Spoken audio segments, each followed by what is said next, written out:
Was Jesus based on the Hindu god Krishna? Many mysticists think Jesus never existed and was just a legend stolen from the story of Krishna, because Krishna was born of a virgin on December 25th. His birth was signaled by a star in the east and attended by angels and shepherds and presented with spices. He was persecuted by a tyrant who slaughtered thousands of infants. He is depicted with a foot on a serpent. He was a miracle worker. He taught through parables. He argued with the Hindu priests and called them hypocrites. He had a beloved disciple, whose name translated to John. He was killed at the age of 30, rose from the dead, and ascended to heaven. It is said he will return to earth on a white horse to kill an evil prince. He was crucified on a tree between two thieves. He was said to be the lion of the tribe of Saki, and he was the second person of the Hindu Trimurti.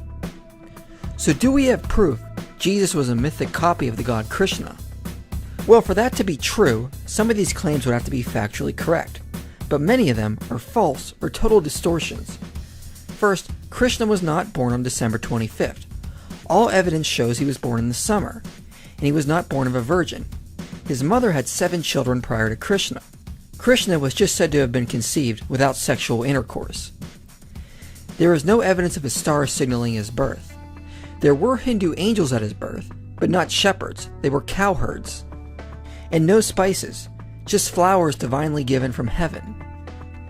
These next two are actually true. He was said to be persecuted by a tyrant who slaughtered infants, and he is depicted on a serpent. But Jesus is not depicted this way in the New Testament, nor do early Christians present him like this. This came about later from Christians, but it doesn't even parallel to Krishna, who was actually dancing on the head of a serpent with 1,000 heads in order to defeat it. Nothing like this ever happens in the Bible. Krishna was a miracle worker, but all deities are said to be, so this is too general to form any parallel. The next one is partially true. Krishna did teach, but not through parables. So generally just being a teacher is also way too general to make any type of parallel.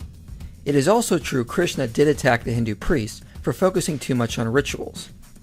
However, this next one is completely false. There is no evidence of a linguistic connection between these two names. John is just the English word for the name Yohanan and has no connection to India. Krishna was not killed around the age of 30. He lived to be well over 100. It is also false Krishna rose from the dead. After he died, his spirit just ascended into heaven, which is not a physical resurrection like what happened to Christ. It is a distortion of the myth to say Krishna is supposed to return on a white horse. A future incarnation of him is supposed to ride a white horse and kill all evildoers, which is similar to a view of how Christ will return. But this view of Christ is only one view in Christian eschatology. I myself am a post-millennialist, and do not think Jesus is supposed to return for battle, but will return once the Great Commission has succeeded, and live with us in the new paradise created on earth. There is no evidence Krishna was crucified on a tree between two thieves, no evidence he was said to be the lion of the tribe of Saki, and he was not called the second person of the Hindu Trimurti. He was one of the 10 avatars of Vishnu, which is more modalistic than anything. So some of these claims are false, but the parallels that are actually true have no power either, since Hindu scholars say Hindus were borrowing from Christian sources. Some scholars believe that, except for the name, the Krishna cycle of stories has borrowed extensively from Christian sources, especially in relation to the birth, childhood, and divinity of Jesus. The great Orientalist, Sir William Jones, held that the spurious Gospels, which abounded in the first years of Christianity, found their way to India, and were known to the Hindus. According to others, Krishna's victory over Kaliya is a travested version of Christ's victory over Satan, the serpent.